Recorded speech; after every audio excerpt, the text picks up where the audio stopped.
Item ಯಾವುದೇ ಇರಲಿ try ಮಾಡಿ ಆಚಿ ಚಿಕನ್ ಮಸಾಲಾ. ಇತ್ತೀಚೆಗೆ ಗಾಂಜಾಮಯವಾಗಿ ಹೋಗ್ಬಿಟ್ಟಿದೆ. ಬೆಂಗಳೂರಲ್ಲಂತೂ ವಿಪರೀತವಾಗಿದೆ. ಇದು ಸುತ್ತಮುತ್ತಲು ಜಿಲ್ಲೆಗಳಿಗೂ ಕೂಡ ಹಬ್ಬುತ್ತಾ ಹೋಗ್ತಾ ಇದೆ.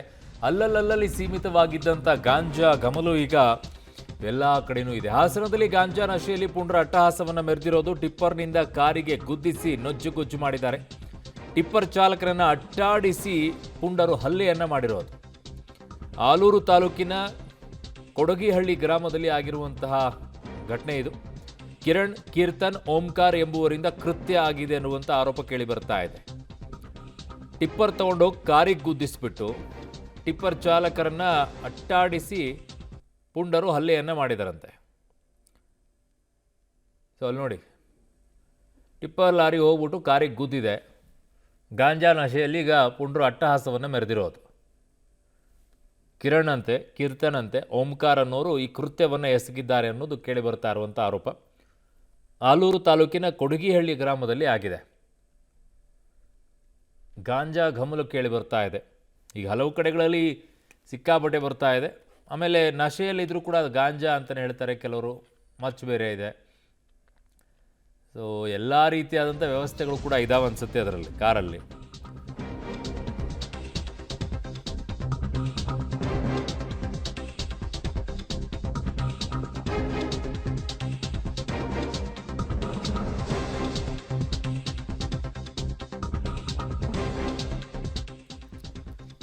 ಕೆರೆಯಿಂದ ಲೇಔಟ್ಗೆ ಮಣ್ಣು ಸಾಗಿಸ್ತಾ ಇದ್ದಿದ್ದು ದಿನೇಶ್ ಅನ್ನೋರು. ಕಳೆದೊಂದು ತಿಂಗಳಿನಿಂದ ಟಿಪ್ಪರ್ ಮೂಲಕ ಮಣ್ಣು ಸಾಗಾಟ ಮಾಡ್ತಾ ಇದ್ರು. ಕಳೆದ ರಾತ್ರಿ ಚಾಲಕರಿಗೆ ಕೆರೆ ಬಳಿ ಊಟವನ್ನು ದಿನೇಶ್ ತಂದಿರ್ತಾನೆ.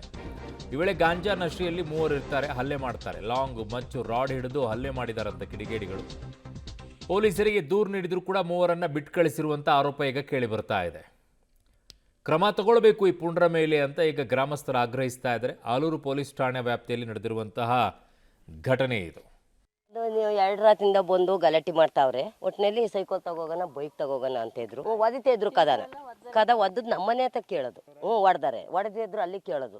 ನಾಯಿ ಗಲಾಟೆ ಮಾಡ್ತೀವೋ ಹೊಡಿತಾ ಇದ್ರು. ಭಯಕ್ರಂದ್ ಏನ್ ಮಾಡೋಣ, ಯಾರಿಗೆ ಹೇಳೋಣ? ಮೊದ್ಲು ಯಾವಾಗ್ಲೂ ಹಂಗ ಆಗಿಲ್ಲ. ನಾವು ಬಂದ್ ತೊಟ್ಕಿಂದಲೂ ಆಗಿಲ್ಲಪ್ಪ. ಇಲ್ಲದ್ದು ಹೇಳಕ್ ಯಾರು ಗಲಾಟೆ ಮಾಡಿಲ್ಲ. ಬಂದ್ ತೊಟ್ಕಿಂದವ ಇವಾಗ ಮಾಡ್ತಾವ್ರೆ. ಈಗ 2 ದಿವಸ ಏನ್ ಮಾಡೋದು ಹೇಳಿ? ನಾವು ಯಾರಿಗಿಲ್ಲಿ ನಾವು ಹೇಳೋಣ? ಯಾಕಬೇಕು ಅಂದ್ರೆ ಇಲ್ಲಿ ಬರ್ತಾರ, ನೋಡ್ತಾರ, ಯಾರು ಬರಲ್ಲ. ಮೊನ್ನೆ ರಾತ್ರಿ 3 ಗಂಟೆ ರಾತ್ರಿ ನಾನು ಡ್ಯೂಟಿಗೆ ಹೋಗಿದ್ದೆ ಸರ್. ನಮ್ಮ ಮನೆಯವ್ರು ಇದ್ರು. 3 ಗಂಟೆ ನೀರು ತಗೊಂಡೋಗಿ ಅಂತ ಬಂದಿದ್ರಂತೆ. ನೀರು ತಗೊಂಡೋಗಿ ಬಂದ್ರೆ ನಮ್ಗೆ ಏನು ಹೇಳಿಲ್ಲ, ಏನಿಲ್ಲ. ನೀರು ತಗೊಂಡೋಗಿ ನಾಯಿ ಬಗ್ಲಿತೆ. ನಾಯಿ ಬಗ್ಲಿದ್ದು ನಮ್ಮ ಮನೆಯವ್ರು ಬಂದ್ಬಿಟ್ಟು ಡೋರ್ ಓಪನ್ ಮಾಡ್ಯಾರಿ. ಯಾಕ್ರೆ ನೀರು ತಗೊಂಡೋಗ್ತೀರ ಅಂತಂದ್ರೆ, ಇಲ್ಲ ಕಣಣ್ಣ, ಯಾರಿಗೆ ಹೇಳಕ್ಕಾಗಲಿಲ್ಲ ಕಣ್ಣಯ್ಯ, ಫೋನ್ ಇಲ್ಲ ನಂತರ ಫೋನ್ ಸ್ವಿಚ್ ಆಫ್ ಆಗಿತ್ತು ಅಂತ ಹೇಳಿದ್ನಂತೆ. ಅದಕ್ಕೆ ಯಾಕ್ರೆ ನೀರು ತಗೊಂಡೋಗ್ತೀರಾ, ಇವತ್ತು ನೀರು ತಗೊಂಡೋಗ್ತೀರಾ, ನಾಳೆ ಏನಾರು ಕಳ್ತನ ಆದರೆ ನಿಮ್ಮ ಮೇಲೆ ಕಂಪ್ಲೇಂಟ್ ಕೊಡೋದು ಅಂತ ಹೇಳ್ಯಾರ ಅಷ್ಟೇ. ನಮ್ಮ ಮನೆಯವರು ಕಂಪ್ಲೇಂಟ್ ಕೊಟ್ಟಿಲ್ಲ ಸರ್. ನಾವು ಯಾರ ಮೇಲೆ ಕಂಪ್ಲೇಂಟ್ ಕೊಟ್ಟಿರೋ ದನಗಳಿದು ಕಾನಾಗಿ ಅಂತ ಯಾರು ಕೇಳಿಲ್ಲ, ಯಾರ ಮೇಲೆ ಕಂಪ್ಲೇಂಟ್ ಕೊಟ್ಟಿಲ್ಲ. ಏನಾರು ಹೋದ್ರೆ ಅಂತ ಹೇಳ್ಬಿಟ್ಟು ನಾವು ಕಂಪ್ಲೇಂಟ್ ಕೊಡ್ತೀವಿ ನಮ್ಮ ಮನೆಯವ್ರು ಮಾತಾಡಿದಾರೆ ಅಷ್ಟೇ. ಮತ್ತು ಮೊನ್ನೆ ಹಂಗಾಯಿತು. ಮೊನ್ನೆ ರಾತ್ರಿ ಬಂದು ಡೋರ್ ಗುದ್ಬಿಟ್ಟು ಡೋರ್ ಓಪನ್ ಆಗಿದೆ. ಇದು ಓಪನ್ ಆಗಿಲ್ಲ ಸರ್. ಇಲ್ಲೆಲ್ಲ ಗಲೀಜು, ಇಲ್ಲೆಲ್ಲ ಗಲೀಜು ಮಾಡ್ಯಾರೆ. ಹೆಜ್ಜೆ ಗುರ್ತಿದೆ ಡೋರ್ ಮೇಲೆ ಈಗಲೂ 2-3 ಸಲ ಅವು ಯಾರೋ 3 ಜನ ಎಷ್ಟು ಜನ ನೋಡ್ನಲ್ಲಿ ಬಂದು ಹೋದ್ರು ಅಷ್ಟೇ. ಕರೆಂಟ್ ಇರ್ಲಿಲ್ಲ. ಎಲ್ಲಿಗೆ ಹೋಗೋಣ ನಾವು ಹೇಳಿ? ಹಿಂಗೆ ಮಾಡಿರಿ ಯಾವನ ಒಬ್ಬ ಜಿಜ್ಜಿಟ್ಟು ಯಾವನ ಒಬ್ಬ ಮಾಡಕ್ ಹೋದ್ರ ಆತಿತಾ? ನೋಡಿ ಸಾ ಹಿಂಗೆ ಮಾಡ್ತಾರಲ್ಲ, ಏನ್ ಮಾಡೋದು? ಹಾಕ್ಬೇಕು, ಅವ್ರು ಬರಂಗಿಲ್ವಲ್ಲ. ಅದೇ ಯಾರನ್ನ ಕೇಳೋಣ? ಭಯನೇ. ಮತ್ತೆ ಈಗ ಯಾರೋ ಎಂತ ನಾವು ಈಚೆ ಬರೋಕ್ಕೂ ಹೆದರಿಕೆ ಅಲ್ವಾ? ಅದೆಲ್ಲ ಒದಿತಾ ಇದ್ರು. ನನ್ನ ಸಹೋದ್ಯೋಗಿ ಈಗ ಹಾಸನ ಪ್ರತಿನಿಧಿ ಶಶಿಧರ್ ನನ್ನ ಸಂಪರ್ಕಕ್ಕೆ ಸಿಗ್ತಾ ಇದ್ದಾರೆ. ಶಶಿ, ಈಗ ಪೊಲೀಸರು ಯಾಕೆ ಬಿಟ್ಟು ಕಳಿಸಿದ್ದಾರೆ? ನಾಳೆ ಆ ಕುಟುಂಬಗಳಿಗೆ ಏನಾದರೂ ಹೆಚ್ಚು ಕಡಿಮೆ ಆದರೆ ಪೊಲೀಸರು ಅದರ ಹೊಣೆಯನ್ನು ಹೊತ್ಕೊಳ್ತಾರಂತ ಕರೆಸ್ಬಿಟ್ಟು ಸರಿಯಾಗಿ ಒಂದಿಷ್ಟು ಬೆಂಡೆತ್ತಬೇಕು ತಾನೆ. ಮೆಡಿಕಲ್ ಟೆಸ್ಟ್ ಮಾಡಿಸಿದ್ರಂತ ಗಾಂಜಾ ಆರೋಪ ಇದ್ದಾಗಲೂ ಸಹ ಅದನ್ನು ಮಾಡಿಲ್ಲ ಪೊಲೀಸರು. ಭಾಳ ನಿರ್ಲಕ್ಷ್ಯವನ್ನು ತೋರಿಸ್ದಂಗಿದೆ ಪೊಲೀಸರಲ್ಲಿ.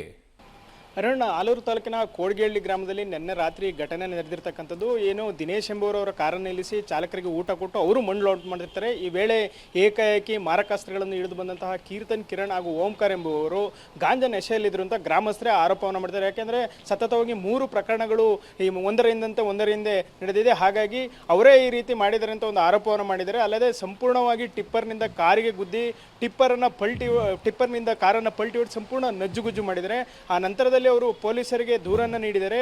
ಆದರೆ ಪೊಲೀಸರು ಯಾವುದೇ ಮೆಡಿಕಲ್ ಟೆಸ್ಟನ್ನು ಮಾಡಿಸಿಲ್ಲ ಅಂತ ಆರೋಪವನ್ನು ಮಾಡ್ತಾ ಇದ್ದಾರೆ. ಅಲ್ಲದೆ ನೀವು ಕಂಪ್ಲೇಂಟ್ ಕೊಡೋವರೆಗೂ ನಾವು ಯಾವುದೇ ಕ್ರಮ ಕೈಗೊಳ್ಳಲ್ಲ ಅಂತ ಹೇಳಿದ್ರು ಅಂತ ಹೇಳಿ ಈಗ ಏನು ಗ್ರಾಮಸ್ಥರ ಆರೋಪವನ್ನು ಮಾಡ್ತಾರೆ. ಹಾಗಾಗಿ ಅವರು 3 ಜನನ ಪೊಲೀಸ್ ಠಾಣೆಯಿಂದ ಬಿಟ್ಟು ಕಳಿಸಿದರೆ ಈಗ ದಿನೇಶ್ ಅವರು ಪೊಲೀಸ್ ಠಾಣೆಗೆ ಒಂದು ದೂರನ್ನು ಕೊಡ್ತಿದ್ದಾರೆ.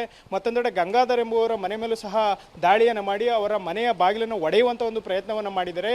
ಅಲ್ಲೇ ಇದ್ದಂಥ ಒಂದು ನಾಯಿಗೂ ಸಹ ಒಡೆದು ಕಾಲನ್ನು ಮುರಿದಿದ್ದಾರೆ. ಅವರು ಸಹ ಒಂದು ಪ್ರತ್ಯೇಕ ದೂರನ್ನು ಕೊಡ್ತಾ ಇದ್ದಾರೆ. ಕಳೆದ 3 ದಿನಗಳಿಂದ ಈ 3 ಜನ ಏನು ಇವು ಪುಂಡರಿದ್ದಾರೆ ಅವರು ಸಿಕ್ಕವರ ಮೇಲೆ ರಾತ್ರಿ ವೇಳೆ ಹಲ್ಲೆಯನ್ನು ಮಾಡ್ತಿದ್ದಾರೆ ಅಂತ ಒಂದು ಗಂಭೀರ ಆರೋಪ ಕೇಳಿಬಂದಿದೆ. ಅಲ್ಲದೆ ಗ್ರಾಮಸ್ಥರು ಈ ಘಟನೆಯಿಂದಾಗಿ ಸಾಕಷ್ಟು ಆತಂಕಗೊಂಡಿದ್ದಾರೆ. ಆದ್ದರಿಂದ ಇದಕ್ಕೆ ಕಡಿವಾಣ ಹಾಕಬೇಕು.